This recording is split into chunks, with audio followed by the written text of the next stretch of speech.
امیر المؤمنین حضرت علی ابن ابی طالب کے پاس ایک عیسائی اور یہودی آئے اور آپ کو لاجواب کرنے کے لیے سوال کیا، یا علی ہمیں بتائیں وہ کون سی چیزیں جو ہم تو دیکھتے ہیں پر اللہ نہیں دیکھتا، اور آپ کہتے ہیں کہ قرآن میں ہر چیز کا علم ہے، تو وہ کیا ہے جو قرآن میں نہیں ہے؟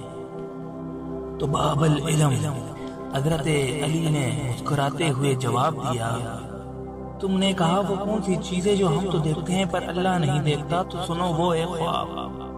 اللہ پاک خواب نہیں دیکھتا کیونکہ اللہ پاک کو نہ نیند آتی ہے نہ اونگ۔ اور دوسرا سوال کہ قرآن میں سب کچھ ہے لیکن قرآن میں ایسا کیا ہے جو قرآن میں نہیں ہے؟ تو سنو قرآن میں سب کچھ لکھا ہے لیکن قرآن میں جھوٹ نہیں۔ دوستو ویڈیو اچھی لگنے کی صورت میں ہمارے چینل کو سبسکرائب کریں، شکریہ۔